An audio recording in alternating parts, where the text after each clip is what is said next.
الرحمن الرحیم والصلاة والسلام علی رسولہ الکریم وعلی آلہ وصحبہ اجمعین۔ آج کی تلاوت میں قارون کا قصہ آیا تھا۔ قارون موسیٰ علیہ السلام کی قوم سے تھا۔ میں اس کی بات اس لیے سنانا چاہتا ہوں کہ اب مغفرت کے 10 دن چل رہے ہیں۔ اللہ معاف کرنے اور بخشش کرنے میں کتنا کریم ہے، کتنا زبردست ہے۔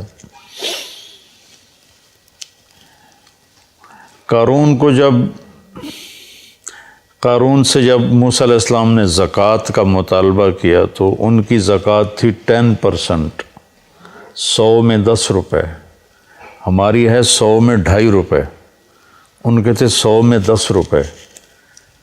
اور اس کے خزانوں کی چابیاں پوری جماعت اٹھاتی تھی۔ اس نے حساب کیا تو وہ تو بے شمار بنا، تو اس کی نیت خراب ہو گئی۔ اس نے ایک عورت کو پیسے دیے موسیٰ علیہ السلام کو بدنام کرنے کے لیے، اور کہا کہ تم موسیٰ علیہ السلام پہ نہ بدکاری کی تہمت لگا دو، اور پھر اور بھی زیادہ دوں گا۔ وہ تیار ہو گئے۔ تو موسیٰ علیہ السلام وعظ فرما رہے تھے تو قارون کھڑا ہو گیا اور اس نے کہا کہ جو آدمی زنا کرے اس کی کیا سزا ہے؟ تو آپ نے فرمایا اس کی سزا قتل ہے، اسے سنسار کیا جائے۔ تو کہنے لگا یہ عورت کیا کہتی ہے؟ تو اس نے اٹھایا۔ اس نے جب موسیٰ علیہ السلام کے چہرے پہ نظر پڑی تو اس پہ ہیبت چھا گئی۔ تو انہوں نے فرمایا کیا کہتی ہو؟ کہا کچھ نہیں جی، اس نے مجھے پیسے دیے ہیں کہ میں آپ پہ برائی کا الزام لگاؤں۔ تو موسیٰ علیہ السلام سجدے میں گر گئے۔ تو اللہ نے فرمایا کہ جو کہے گا زمین کو تیرا حکم مانے گی۔ تو انہوں نے زمین سے کہا کہ خودی ہے، پکڑ لو اسے۔ تو اس کے پاؤں زمین میں دھنس گئے، زمین نے پکڑ لیے۔ تو قارون کو اندازہ ہو گیا میرے ساتھ کیا ہونے والا ہے۔ تو انہوں نے کہا موسیٰ مجھے معاف کر دو، غلطی ہو گئی، آئندہ نہیں کروں گا۔ موسیٰ علیہ السلام نے فرمایا اور پکڑو۔ وہ تھوڑا اور اندر چلا گیا۔ اب ایک طرف وہ مسلسل منت کر رہا تھا معافی دے دے، آئندہ نہیں کروں گا، دوسری طرف موسیٰ علیہ السلام کہتے زمین کو اور پکڑو اور پکڑو اور پکڑو۔ تو وہ یہاں تک آیا، یہاں تک آیا تو بھی منتیں کرتا رہا، یہاں تک کہ زمین اس کو نگل گئی۔ تو یہ دنیا میں واحد ایسا مجرم ہے کہ اس جیسا جرم دنیا میں کسی نے نہیں کیا کہ نبی پر بدکاری کی تہمت لگا دی۔ تو جب وہ زمین میں چلا گیا تو اللہ نے جبریل کو بھیجا اور فرمایا کہ موسیٰ سے کہو اس نے تیری اتنی منتیں کی کہ معاف کر دے، تو نے معاف نہ کیا۔ وَعِزَّتِي وَجَلَالِي لَوْ اسْتَغَاثَ بِي لَأَغَثْتُهُ، میری عزت کی قسم مجھے ایک دفعہ پکارتا میں معاف کر کے باہر کھڑا کر دیتا۔ یہ اس کی بخشش ہے، یہ اس کی رحمت ہے۔ موسیٰ علیہ السلام کے زمانے میں ایک نوجوان تھا، تو اس کی نافرمانی کی وجہ سے اس کو بنو اسرائیل نے اپنی بستی سے نکال دیا۔ تو جب وہ اس زمانے میں کوئی ایسے زندگی تو نہیں تھی، صرف جہاں لوگ آباد ہوتے تھے وہیں سب کچھ ہوتا تھا، باہر ویرانہ ہوتا تھا۔ تو سب نے بائیکاٹ کر دیا اس کا۔ تو اس کے جب زندگی کے اسباب، روٹی ختم، پانی ختم، تو وہ موت کے قریب پہنچ گیا۔ تو اس نے ایسے دیکھا کوئی ہے میری مدد کے لیے، پھر ایسے دیکھا کوئی ہے، چاروں طرف دیکھا کوئی نظر نہیں آیا۔ تو بے بس ہو کے اس نے آسمان کو دیکھا اور کہا یا من لا تضرہ الذنوب ولا تنقصہ المغفرہ، اے وہ ذات جسے ہمارے گناہ کا کوئی نقصان نہیں ہوتا اور معاف کر کے جس کو کوئی گھاٹا نہیں پڑتا، تیرے نیک بندوں سے سنا ہے کہ تو بڑا غفور الرحیم ہے، تو معافی مانگے تو معاف کر دیتا ہے، تو میں نے ساری زندگی گناہوں میں گزاری ہے، ابھی توبہ کرتا ہوں، مجھے معاف کر دے۔ اس کی جان نکل گئی۔ تو اللہ تعالیٰ نے موسیٰ علیہ السلام سے فرمایا میرا ایک دوست ہے جو باہر ویرانے میں مر گیا ہے، جا کے اس کے کفن دفن کا انتظام کرو، اور جو اس میں شریک ہوگا اس کی بھی بخشش ہو جائے گی۔ تو لوگ شارٹ کٹ ڈھونڈتے ہیں، سب بھاگ پڑے۔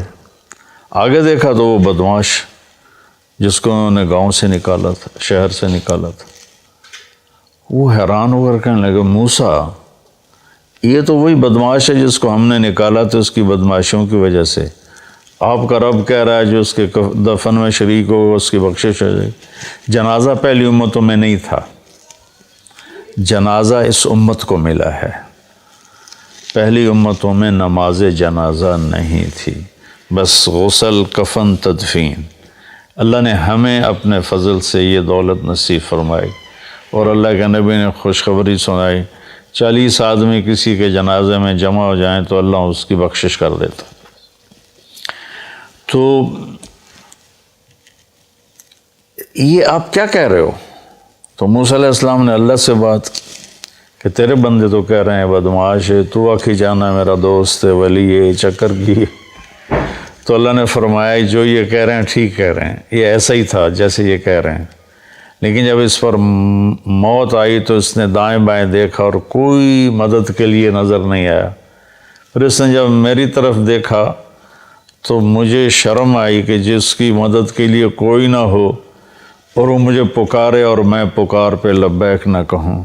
موسیٰ اس نے اپنی بخشش مانگی، میری عزت کی قسم اس وقت پوری دنیا کے انسانوں کی بخشش مانگتا تو میں اس کی طفیل سب کو معاف کر دیتا۔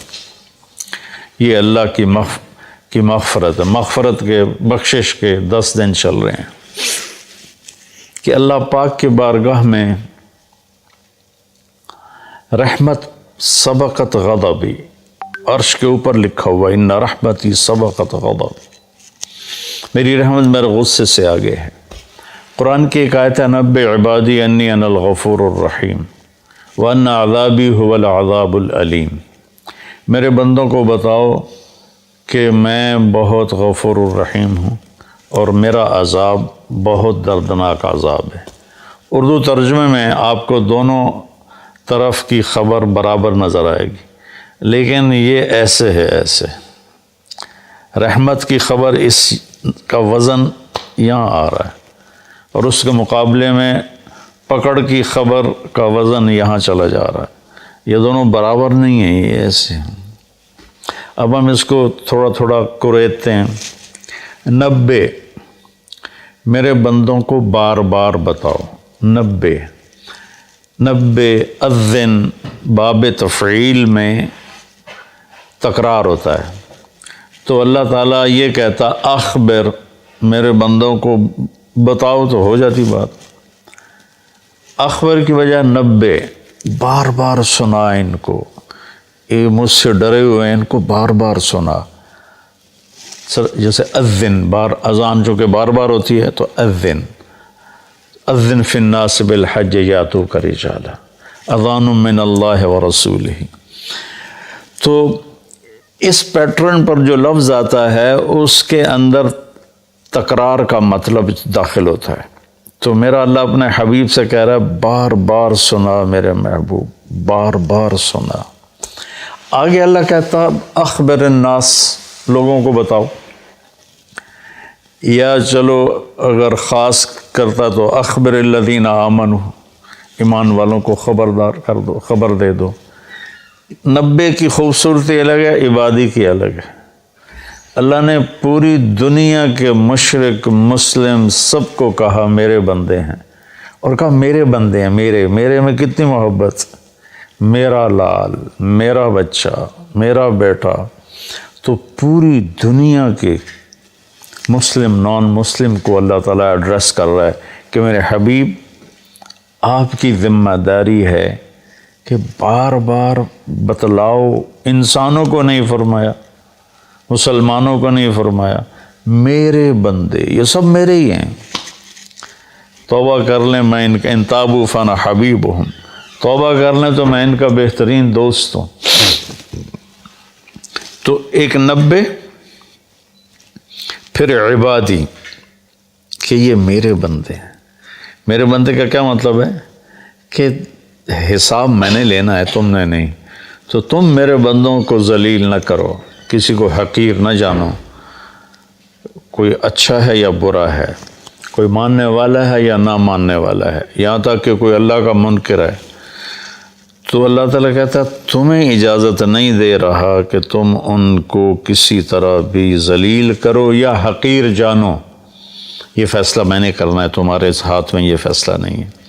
تو عبادی میں کتنی خوبصورت بات اللہ نے کہی کہ میرے بندے، میرے بندے.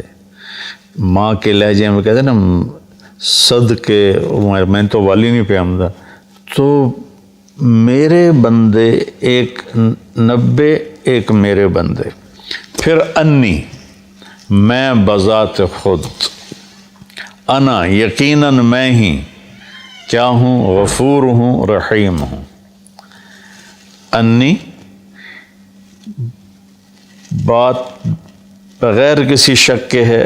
انی، انا کی تاکید، پھر یا متکلم کہ میں بذات خود بہت معاف کرنے والا، بہت رحم کرنے والا ہوں. غفور بھی مبالغے کا صیغہ ہے اور رحیم بھی مبالغے کا صیغہ ہے. اب اللہ نے بتانا تھا کہ میرا عذاب بڑا سخت ہے، تو یہاں 90 نہیں لائے، 90 تو لائے اس کے ساتھ انی انا الغفور الرحیم. اسی کا عطف بنایا وَأَنَّ عَذَابِي. وہاں ہے انی، یہاں ہے عذابی، وہاں ہے انا، یہاں ہے ہوا. ایک غائب ہے، ایک حاضر ہے. فرق ہوتا ہے کہ نہیں؟ ابھی آپ میری بات براہ راست سن رہے ہو تو آپ پر ایک اور تاثر ہے. آپ جا کر میری بات آگے کسی کو نقل کرو گے تو سارا تاثر اس میں سے نکل جائے گا. صرف خبر منتقل ہوگی، تاثر منتقل نہیں ہوگا، چونکہ دیکھنے سے ایک اثر پیدا ہوتا ہے. تو جب اللہ نے اپنی رحمت کو بتایا تو اپنے آپ کو سامنے کھڑا کر دیا کہ یہ میں تمہارا رب ہوں، تمہارے سامنے ہوں، میں بہت مہربان ہوں، رحم کرنے والا ہوں، معاف کرنے والا ہوں. سبحان اللہ، کیا خوبصورت اللہ تعالیٰ. اس لیے میں علماء سے کہتا ہوں اللہ کی رحمت کو زیادہ بتاؤ. اپنے لہجوں میں کڑواہٹ پیدا نہ کرو، اپنے لہجوں میں شدت پیدا نہ کرو، اپنے آنے والے مجمع کو ڈانٹ ڈپٹ کے انداز میں مت بات کرو، محبت کے انداز میں، نرمی کے انداز میں بات کرو. تو ایک چوکٹ میں اللہ تعالیٰ کہہ رہا ہے میں بذات خود بہت مہربان ہوں. اب ہم آگے چلتے ہیں. وَأَنَّ عَذَابِي، وہاں بھی انا، یقیناً کوئی شخص سے بالا تر نہیں کہ میرا عذاب. مضاف مضاف الیہ ایک دوسرے سے جدا چیز ہوتے ہیں. میری کتاب، کتاب اور ہے، میں اور ہوں. میری ٹوپی، میں اور ہوں، ٹوپی اور ہے. اور انی تو بذات خود ہے. اور عذابی، عذاب اور الگ چیز ہے، اللہ الگ چیز ہے. عذاب الگ چیز ہے، اللہ الگ چیز ہے. ان عذابی ہوا، پھر اس عذاب کو بھی دور کر دیا. او جڑا کھا خیالے تے بیٹھا ہوا ہے، وہ بہت دردناک عذاب ہے. هو العذاب العلیم. یہاں دو صفتیں نہیں لائے، الغفور الرحیم، یہاں ایک لائے ہیں العلیم، اور وہ بھی عذاب کی صفت ہے، اپنی نہیں بنائی. تو اللہ تعالیٰ معاف کرنے کے عنوان کو قرآن میں زیادہ طاقت سے بولتا ہے، اور پکڑنا بھی ہے. اس نے آخر شمر اور حسین کا فیصلہ نہیں کرنا، اس نے تو پکڑ بھی ہے اس کی. فرعون اور موسیٰ کے درمیان فیصلہ نہیں کرنا اس نے، تو پکڑ بھی ہے. لیکن پکڑ کو اللہ اتنی شدت سے نہیں بتاتا جتنی طاقت سے اللہ اپنی رحمت کو بتاتا ہے. تو میرے بندوں کو بتاؤ، بار بار بتاؤ کہ میں بذات خود تمہارے سامنے کہہ رہا ہوں کہ میں بڑا مہربان. اور پھر ہاں وہ جو میرا عذاب ہے نا، وہ جو میرا عذاب ہے، او تو لمبے تو پار ٹپا چھڑے، وہ جو میرا عذاب ہے نا وہ بڑا دردناک عذاب ہے۔ سبحان اللہ۔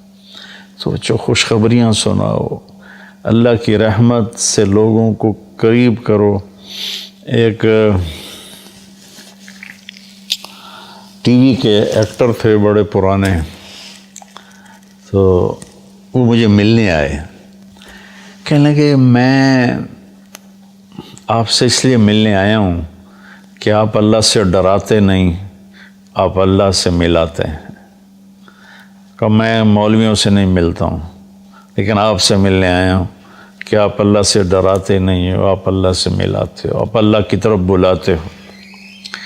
کتنے راستے میں لوگ ملتے ہیں، جہاز میں پھر یہ آپ کے بیان سن کے بخشش کی امید لگ گئی، ورنہ ہم تو سوچ رہے تھے کہ ساڑھی بخشش کوئی نہیں، بخشش کی امید لگ گئی، جنت کی آس لگ گئی۔ تو مغفرت کا اللہ تعالیٰ کو اتنا پسند ہے کہ اللہ کے نبی کا فرمان ہے، اگر تم سارے نیک بن جاؤ، گناہ کرنے چھوڑ دو، تو اللہ تم سب کو موت دے کے جنت میں ڈال دے گا، اور ایک ایسی قوم پیدا کرے گا جو گناہ کر کے روئیں گے اور معافی مانگیں گے، پھر اللہ خوش ہو کے انہیں معاف کرے گا۔ معاف کرنا اللہ کو ایسا پسند ہے۔ اللہ کی طرف سے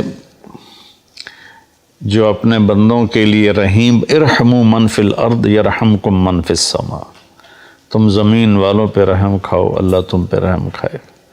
دوسرا آیا سورہ وہ کیا ہے عنکبوت میں، احسب الناس ان یترکوا ان یقولوا آمنا وہم لا یفتنون، کہ کلمہ پڑھنے کے بعد تم آزمائے نہ جاؤ، یہ خیال دل سے نکال دو۔ وَلَقَدْ فَتَنَّ الَّذِينَ مِن قَبْلِكُمْ فَلَيَعْلَمَنَّ اللَّهُ الَّذِينَ صَدَقُوا وَلَيَعْلَمَنَّ الْكَاذِبِينَ۔ تو اللہ تعالیٰ یہاں پوری آیت کا خلاصہ یہ ہے کہ اللہ فرما رہے ہیں کہ جب تم مجھے مانو گے نا کہ ہاں ہم مان گئے تو ایک اکیلا ہے، تیرا کوئی شریک نہیں، اور محمد صلی اللہ علیہ وسلم تیرے رسول ہیں، تو پھر میں تمہیں آزماؤں گا۔ اس کے لیے جو لفظ استعمال کیا نا وہ ہے فتنہ، یفتنون۔ فتن کہتے ہیں سونا پگھلانا، فتان عربی میں سنار کو کہتے ہیں، گولڈ سمتھ جس کو ہم انگریزی میں کہتے ہیں، سنار کو عربی میں فتان کہتے ہیں، سونا کو پگھلانے والا۔ بعض چیزوں کی میل کچیل دور ہو جاتی ہے پانی سے، پیٹرول سے صاف ہو جاتے ہیں۔ بعضی چیزیں ایسی ہوتی ہیں جن کے میل اندر گھسی ہوتی ہے، وہاں پانی نہیں پہنچتا، پیٹرول نہیں پہنچتا، اس کو پھر پگھلانا پڑتا ہے۔ جو دھاتوں کے اندر میل ہے وہ پانی سے نہیں دھلتی، لوہے میں اندر زنگ پھنسا ہوا ہے، سونے میں کھوٹ۔ میں نے ایک دفعہ پورا پروسیس دیکھا تھا سنار کے پاس بیٹھ کر، کہ اس نے سونے کی ٹکی کو پگھلایا، پھر اس میں سے کھوٹ کو الگ کیا، خالص کو الگ کیا، یہ سارا میری آنکھوں دیکھا ہے۔ تو جو دھات ہوتی ہے وہ پانی سے نہیں صاف ہوتی، اس کو آگ میں ڈالنا پڑتا ہے۔ جب وہ اس کے اندر مساموں میں آگ جاتی ہے تو وہ پگھل کر کھوٹ کو الگ کر دیتی ہے، وہ آگ اور خالص کو الگ کر دیتی ہے۔ تو انسان دو چیزوں سے بنا ہے، ایک جسم سے، ایک روح سے۔ تو جسم پر جو آنے والے حالات ہیں ان کی مثال پانی سے دھل جاتے ہیں، وہ ظاہری اسباب سے دور ہو جاتے ہیں، لیکن جو روح پہ حالات آتے ہیں اللہ کی طرف سے ناگواری کے، یہ وہ ہے جو سونے کو پگھلا کے اندر سے کھوٹ نکالنا۔ جب تک اس کے اوپر اللہ کی طرف سے آزمائش نہیں آتی، اللہ ہم سب کی حفاظت فرمائے، اس وقت تک وہ خالص نہیں بنتا۔ جب تک وہ اس بوجھ کو برداشت نہیں کرتا اللہ کی رضا کا، وَإِذْ زَاغَتِ الْأَبْصَارُ وَبَلَغَتِ الْقُلُوبُ الْحَنَاجِرَ وَتَظُنُّونَ بِاللَّهِ الظُّنُونَ هُنَالِكَ ابْتُلِيَ الْمُؤْمِنُونَ وَزُلْزِلُوا زِلْزَالًا شَدِيدًا۔ جب تمہاری آنکھیں پھٹ گئیں اور کلیجے اچھل کے منہ کو آ کے، صحابہ کو اللہ کہہ رہا ہے جنگ خندق میں کہ تم اتنی مشقت میں آئے کہ آنکھیں پھٹ گئیں اور تم کہنے لگے اللہ ہے بھی صحیح، متی نصر اللہ الا ان نصر اللہ قریب۔ تو یہ دنیا آئیڈیل ہوم نہیں ہے۔ لوگ اسے آئیڈیل ہوم بنانے کے چکر میں بڑے بڑے محل بناتے ہیں، بڑی بڑے آرام کی شکلیں بناتے ہیں، اپنے آپ کو تسکین دینے کے لیے کروڑوں اربوں ڈالر کی کشتیاں بنواتے ہیں، اس میں بیٹھ کے وہ سمندر کی سیر کو نکلتے ہیں، لیکن 100 بار چمن مہکا 100 بار بہار آئی، دنیا کی وہی رونق دل کی وہی تنہائی، اندر وہ خالی ہوتا ہے، وہاں کچھ ضرب لگانے کی ضرورت ہے۔